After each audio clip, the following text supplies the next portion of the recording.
tengo que acabar, tengo que cerrar y no puedo dejar de cerrar con un tema que es seguramente el más delicado, pero creo que hay que sacarlo porque estamos viviendo una época muy convulsa. Y ya os lo preguntaba como mujeres que habéis formado parte y formáis de una organización. Nos levantamos día sí día no con temas de violencia en el seno de los partidos, en el seno de las administraciones, en el seno del fútbol, en el seno del cine y prácticamente en cualquier sector. Hay una parte que eso como mujer nos desasosiega, levantarte con los casos a los que estamos escuchando y asistiendo. Hay otra parte que podemos también felicitarnos porque las mujeres, que creo que hay que ser muy valientes, se están atreviendo a denunciar abusos y situaciones de violencia que creo que son la punta del iceberg. Creo que hay una violencia estructural dentro del medio laboral y vosotras como parte de una organización, y es la última pregunta, también hemos investigado y también ha habido casos de, como no podía ser de otro modo, porque no se vive en esa organización fuera del mundo laboral, también ha habido situaciones de abuso, de denuncia, hemos podido leer en prensa, porque es el medio en el que nos llega, casos dentro del sindicato. La sensación que se tiene desde fuera, no solo en el sindicato, pero también es que hay un espíritu corporativo entre los hombres de defenderse y una falta muchas veces de apoyo de la víctima, que por eso, no solo en el sindicato, no activa los protocolos porque no se ve apoyada y porque cree que no son efectivos. Es decir, se le están poniendo demasiados obstáculos para que ellas puedan tomar en una situación de máxima vulnerabilidad una acción. No sé si lo habéis vivido, si no lo habéis vivido, habréis oído casos. ¿Cómo se vive estas situaciones dentro del sindicato?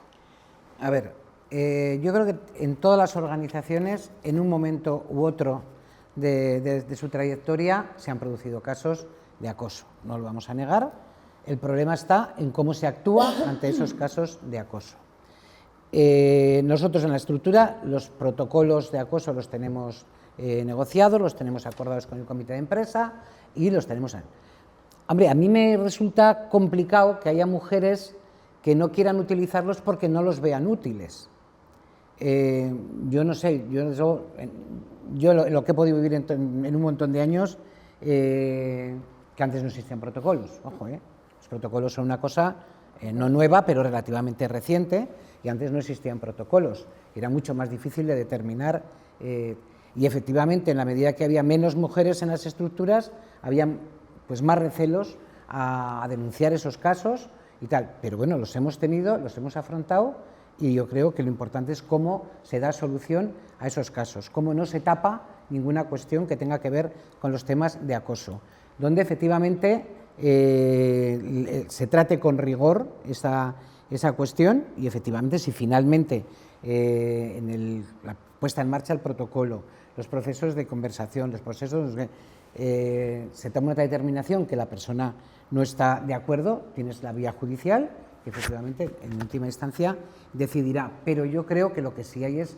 una voluntad, primero, de prevenir los casos de acoso, que creo que es lo fundamental y en lo que más hay que incidir, porque una vez que el acoso se ha producido, las consecuencias para la mujer no son menores y son de largo recorrido, y creo que en lo que hay que hacer mucha incidencia es en la prevención, es en mentalizar a nuestros queridos compañeros que aquí no hay personas inferiores, aquí no hay posibilidades de hacer nada que no esté dentro del orden establecido, y que efectivamente si hay problemas habrá que verlos y solucionarlos, pero que desde luego el acoso no se puede producir dentro de las organizaciones, igual que no se puede producir en ningún ámbito de la sociedad, y tenemos que seguir luchando de una manera constante para que tanto la violencia, que el acoso no deja de ser una cuestión más de violencia de género, bueno, pues ir poniendo los cauces necesarios para que no se produzca, ni en un sindicato, ni en un partido, ni en ningún ámbito de la sociedad. ¿Qué tenemos en estos momentos? Pues bueno, yo creo que estamos en un momento en que los discursos de la extrema derecha en contra del feminismo por una parte, pero también de minimizar el tema de la violencia o incluso de negarla en la mayoría como norma general, bueno, pues eso está calando también en la sociedad. Y tenemos estas encuestas y tenemos estas cosas que vemos con frecuencia, ¿no? Y bueno, pues podemos decir que se refleja un retroceso en esta materia, y eso es terriblemente peligroso porque estás jugando con la vida de las personas.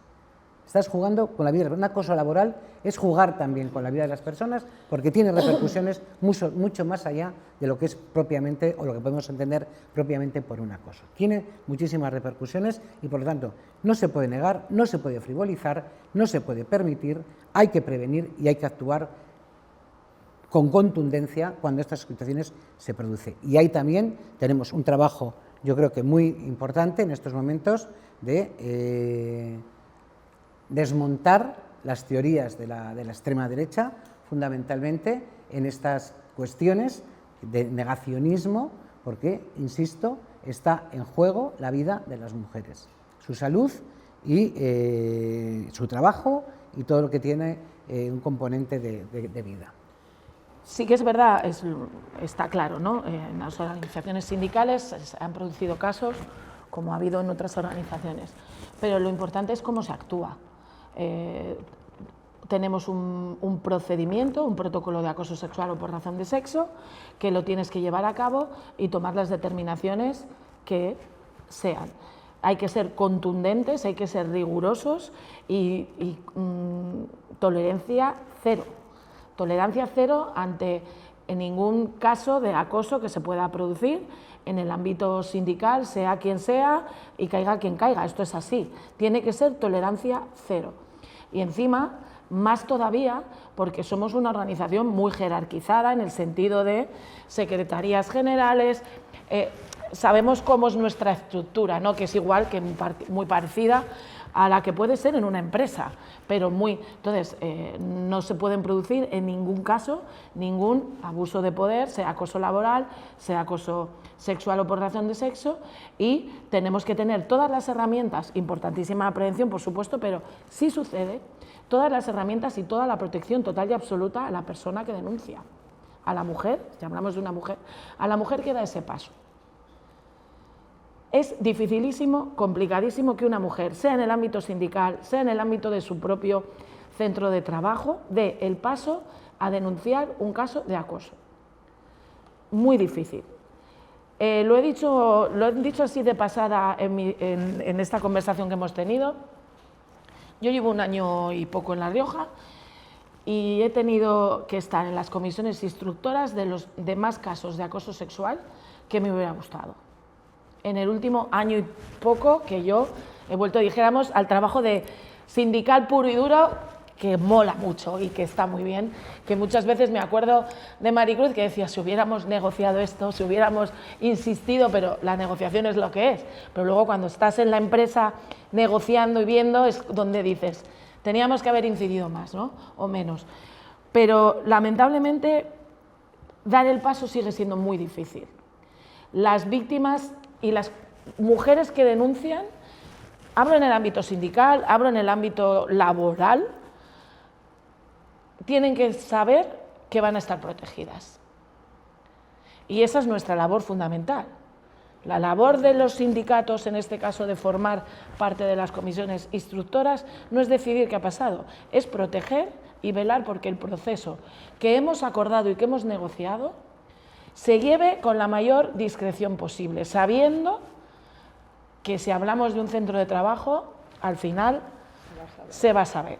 Y la protección tiene que ser tal, y las empresas aquí, sí que es verdad que ha habido un cambio de mentalidad en las empresas, que ha costado, pero yo aquí sí quiero decir que la gran mayoría de las empresas, estos casos de acoso se lo han creído. Antes, si yo te hablo cuando empecé en el 16, ahora te diría que han dado un paso adelante. Por supuesto, por toda la legislación, toda la negociación que hemos tenido.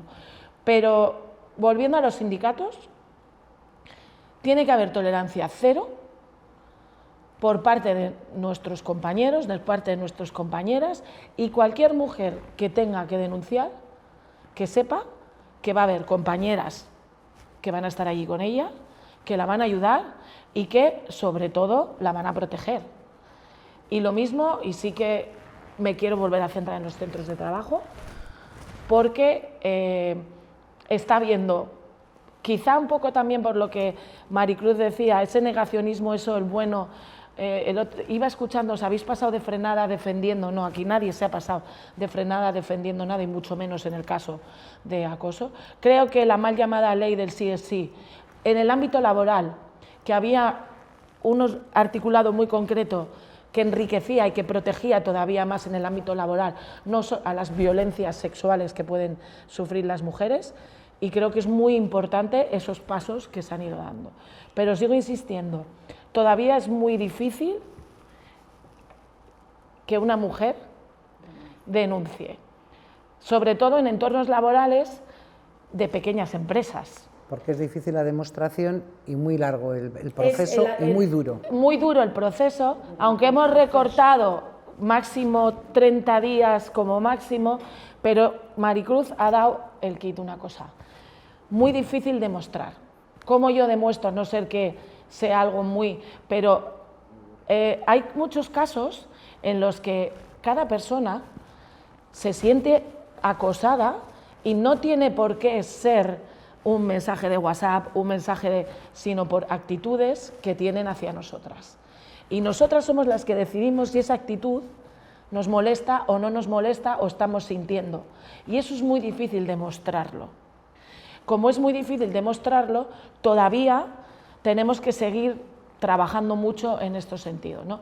Y lamentablemente, con esto sí termino, la ola que viene, los discursos que hay, no nos están favoreciendo demasiado, pero ahí vamos a estar, pues, y quiero lanzar aquí, pues, mujeres como Maricruz, como antes que estuvieron que ella en comisiones, antes que estuvieron que yo y mis compañeras que están ahora, Carolina, que está Lola, que estuvo Almudena, y mujeres también de la universidad, que hay que decirlo, en muchos ámbitos, mujeres en el gobierno que han sido muy importantes para poner freno y para decir que ni un paso atrás, nunca, ni en la igualdad de oportunidades y muchísimo menos cuando hablemos de violencia y acoso. De este tema. Las cifras son escalofriantes y confirman lo que decís, porque señala que casi 3 de cada 10 mujeres declaran que han sufrido acoso sexual en algún momento de su carrera profesional y el 72% no lo pone en conocimiento. No, eso es un dato muy llamativo. Es la situación laboral que tienen ciertas mujeres, claro, ciertas, y el miedo también a las represalias. Y al perder su puesto de trabajo, o al decir... La promoción, a la falta de promoción o la estigmatización. Yo creo que hay mucho de estigmatización social. Sí. Esto, ya no sé si dentro o fuera del contexto, vi recientemente la película de Nevenka. Sí. Y bueno, pues claro, te das cuenta de que la reacción popular que hay es de querer apedrear a ella, o sea, cuando denuncia. Entonces, claro, es tremendo. Entonces, claro, esa exposición, pues las mujeres también, o sea, tampoco somos aquí... Juana de Arco. Exactamente, todas no somos Juana de Arco. Y yo creo que también, pues cada uno ve en el momento en el que puede sentir que tiene el apoyo de la gente que tiene alrededor, en una empresa de su comité de empresa, en fin, son de que sea arrogado. O sea, tienes que tener ya, porque es una cuestión también psicológica y tienes que estar bien armada para meter... Y luego también depende mucho tu situación económica, tu situación laboral y qué situación tú tengas, porque si estamos hablando, por ejemplo, uno de los sectores que más agresiones se sufre y que es invisible es todo lo que ocurre en el ámbito del... Entonces, Si ahí no se puede, ayuda a domicilio o empleadas de hogar. El domicilio, sí, efectivamente, Entonces, ahí hay muchos, una violencia. muchos en el ámbito que muchas mujeres, mujeres que tienen contratos temporales, como hablábamos, sectores, lamentablemente todavía muchos sectores feminizados son mucho más precarios, y una mujer para dar ese paso, si tiene familia, que tiene que ser, es muy complicado, pero sí que tenemos como sindicatos, sí que tenemos que hacer ese paso de seguir insistiendo en que vamos a estar ahí, que el sindicato, aparte del comité de empresa, la sección sindical, que muchas veces nuestros compañeros y compañeras se ven también desbordados porque esto es muy difícil, estamos las organizaciones sindicales de clase detrás, compañeros y compañeras, que vamos a echarles una mano y vamos a estar ahí con ellos. Es muy importante. Eso es importantísimo, que ellos sepan que estamos, o sea, que los sindicatos no somos esa estructura que parece ambigua, sino que estamos ahí para echar una mano. Tenemos que cortar. Son situaciones, solo voy a añadir que la mayoría, ha habido un tiempo atrás, hay un entorno en muchos casos que lo sabe y hay un silencio alrededor. Y ahí es donde creo que el sindicato tiene que actuar en ese entorno, porque la mujer está en una situación de máxima vulnerabilidad y se la está pidiendo demasiado. Pero tengo que cerrar. Y este último tema... Que la gente crea en los protocolos y que pida que se actúe. Yo creo que hace falta también pedagogía. Sí, mucha pedagogía. Pedagogía, y los sindicatos ahí tenéis una función muy importante. Bueno, tenemos que cerrar porque son tantos los temas que, bueno, hemos ampliado el tiempo. Ha sido muy interesante escuchar a las dos, como ya sabía yo que iba a ocurrir, y además desde aquí la verdad es que es mi admiración, porque creo que las dos en sus respectivos sindicatos han hecho, las dos respectivamente, una importantísima labor para poner la igualdad donde está ahora. Queda camino por hacer, pero el llegar hasta aquí son dos protagonistas que no sé si se les ha reconocido internamente, pero desde luego desde fuera sí que sabemos que han sido las dos mujeres importantes en cada una de las organizaciones sindicales. O sea que muchas gracias por estar hoy aquí. Hemos continuado de las pioneras. Muchas gracias.